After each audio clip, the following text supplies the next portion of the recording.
actionfigureresource.com. Yesterday's toys, today's treasures. The Action Figure Resource Collecting Guide to Aliens and Predator. Part 1. Kenner. Hey, remember the 1992 Saturday morning cartoon show Operation Aliens, developed by 20th Century Fox as a way to market Alien 3 to small children? Nope. That's probably because it never happened, but somehow the tie-in toy line from Kenner got produced anyway. This repackaging of R-rated movie materials for kids was actually quite a frequent occurrence in the late 80s, early 90s, with RoboCop and Rambo actually getting to the broadcast stage. Now, Alien 3 took place on a prison planet filled with unsavoury offenders, with no weapons, one alien, and a morose tone, making it exceptionally child-unfriendly. So Fox wisely chose to focus on elements from the much more accessible second movie, James Cameron's Aliens, from 6 years previously. Amazingly, this wasn't even the first time Kenner had attempted to bring the alien creature to children, but we'll find out more about that in Part 2, as it pertains to a new line of retro figures as well. Curiously, even though their target audience of young boys aged 8 to 11 wouldn't and shouldn't have watched any of these movies and should ideally be both unaware of the characters and by the end of Alien 3 their complete and total demises, the developers of this cartoon, rather than invent new Space Marines pitted against the Xenomorphs to actually fit into the Aliens canon, decided to rework the most popular and prominent characters in Aliens and create a kind of alternate universe. Quite how the acid blood, facehuggers and chest bursters would have been handled, we will sadly never know. But this meant that the hero characters on the card backs were all variations of the characters that adults, or indeed myself at the age of 12, were very familiar with, sent down some often unusual design paths.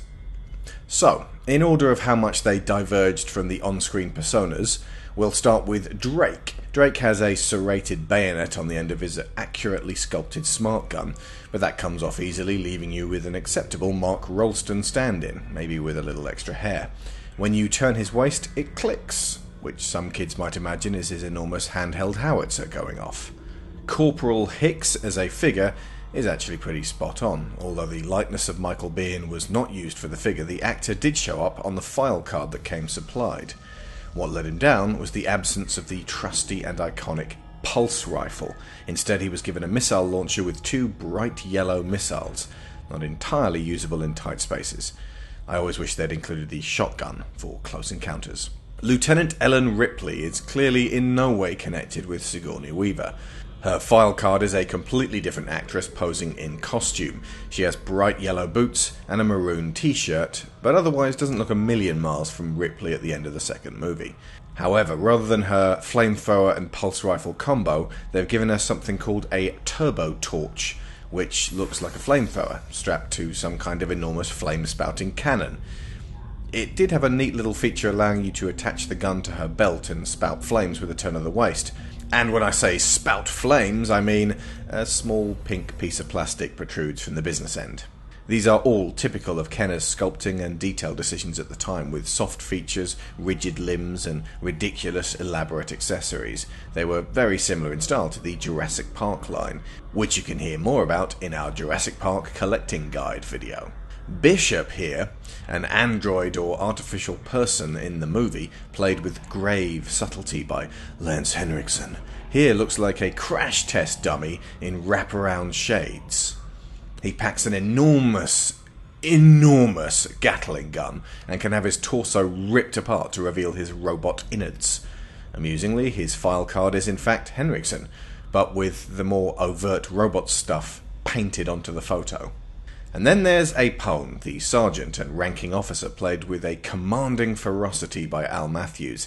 Here he was represented with a baffling urban stereotype, complete with garish yellow basketball vest, backwards red cap, and a big old ace of spades on his shoulder.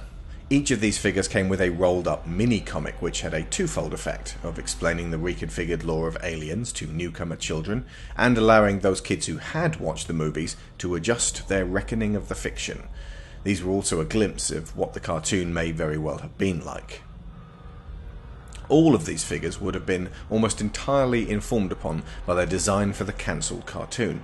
But actually, considering the time period, it's amazing they weren't dressed more outlandishly in high-top sneakers, hot pink, and belly shirts, with portable pizza launchers or similarly absurd accessories. They did in fact endeavour to sell the danger and the threat of the aliens themselves. For the villains, and to give some personality to the creatures beyond the sheer, morbid, psychosexual insectoid terror laid down by H.R. Giger in 1979, Kenner and co. combined the aliens with established Earth creatures. This achieved the double save of removing the implication that every alien achieved life at the expense of some poor human. Instead, only bulls, gorillas, and scorpions were face-hugged to produce xenomorphs of similar properties. Again, even at 12, I wondered to myself what size the scorpion was that could even produce offspring of this magnitude, and wouldn't that creature be almost as scary? Fortunately, it had an action feature that caused him to explode, like the proverbial speeder bike. The gorilla was a spitter, with a rubber head that could squirt water. The bull simply rammed into things and extended its neck. Each of these fearsome creatures came with a facehugger made of soft, flexible plastic, with its legs curled appropriately to fit around the heads of the humans. The Queen was kind of accurate to her on-screen version, requiring a bulkier, more vertical body to support her enormous head. There was a neat internal maw action springing out when you squeezed a rubber bulb at the back of her carapace. To take on this mighty Jabberwock was the famed Power Loader. I was surprised and delighted at age 12 that this was included in the line, and even though it had tractor treads rather than stomping feet, the basic frame and colour were accurate. The first line was swiftly followed by a second in the same year, which was mostly composed of new alien hybrids. The only Marine in the second series is this dead man walking, a made-up character named Atax, who literally plays dress-up as an alien and saunters into the middle of their hive. This was the only human I didn't buy, principally because I never believed, even at age 12, that the Xenos would be fooled by these Halloween shenanigans. Other vehicles in this second line included the Stinger XT-37, the evac fighter, and the electronic hovertread, all of which called to mind the Star Wars mini-rigs that Kenner made to supplement their larger movie vehicles. The new aliens in Series 2 included the Mantis, the Rhino, the Snake, and the Flying Queen, as well as the monstrous Queen facehugger. Series 3 emerged with some new Marines. However, since many of their comrades weren't selling too well, the humans only saw shelves in the United Kingdom and some other parts of Europe. These included Private Vasquez, who at last came packed with a pulse rifle. She also had an enormous missile-launching backpack and thus required a bow-legged wet nappy stance to prevent her from falling over. Another fan favourite, Hudson, was in this lineup with his mouth suitably wide open in complaint. To round it out, rather than going to any of the dozen or so remaining Marines from the movie not rendered in plastic, so Gorman, Frost, Farrow, Spunkmeyer, Dietrich, Crow, Wierzbowski, and let's not forget Newt, Kenner invented a fellow named O'Malley and gave him some kind of extending arm, guaranteed to make him an alien's prey in moments. As you might expect, their European-only release at the time makes these Marines some of the hardest to track down mint on card within the USA.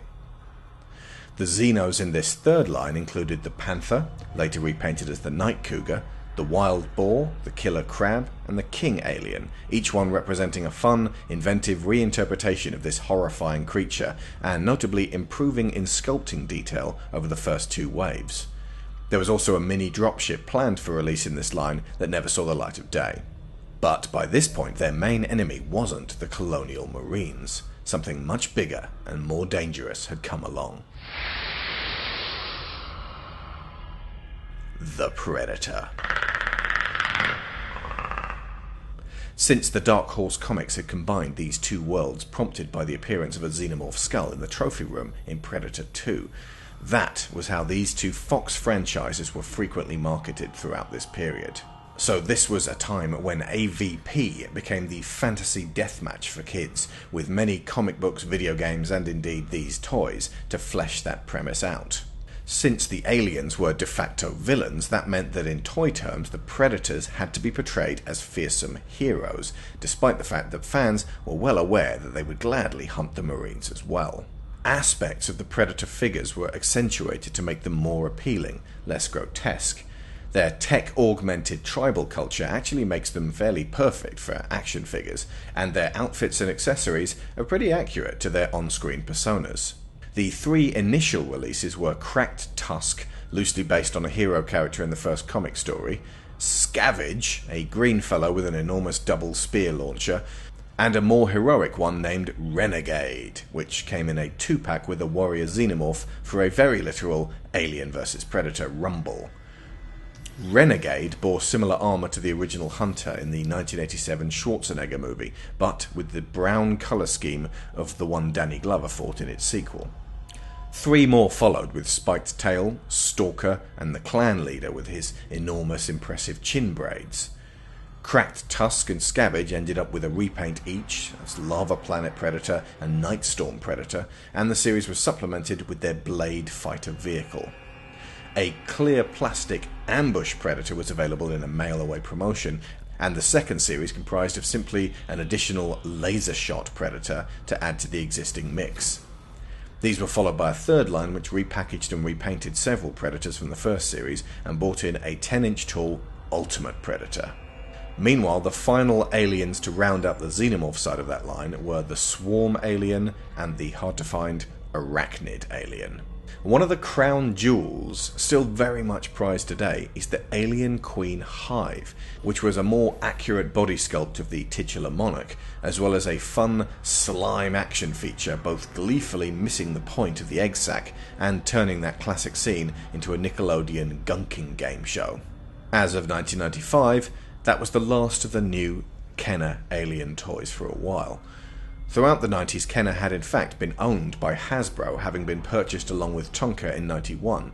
This allowed the market leaders, Hasbro, to leverage Kenner's vintage charms and association with Star Wars to bring back their Power of the Force line.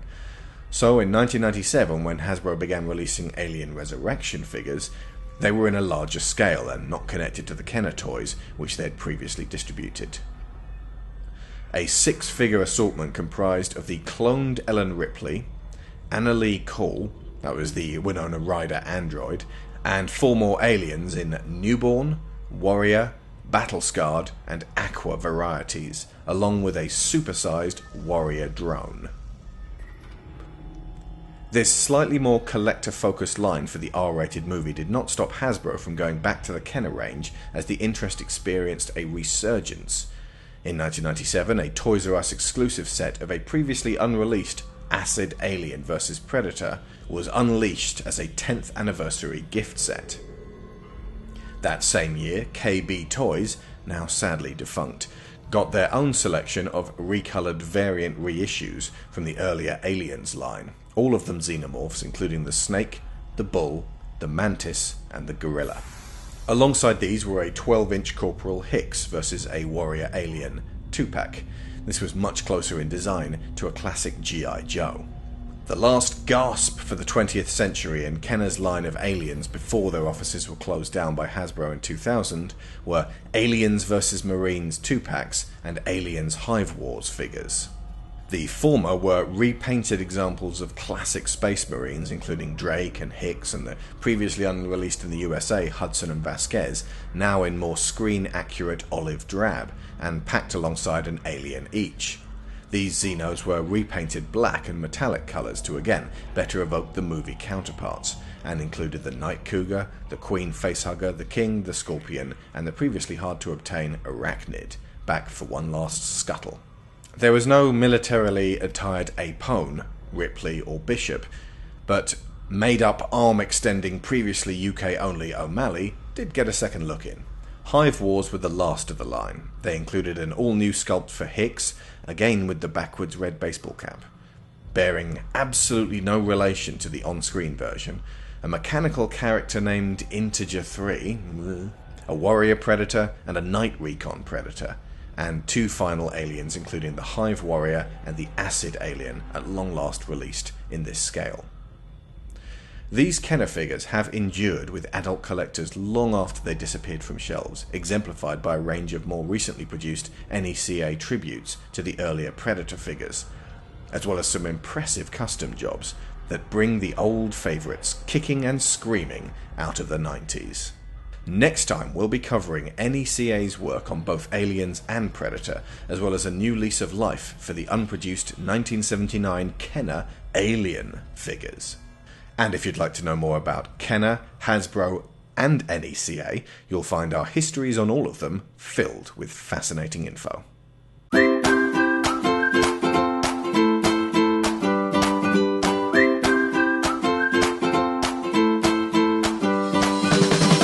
actionfigureresource.com. Yesterday's toys, today's treasures.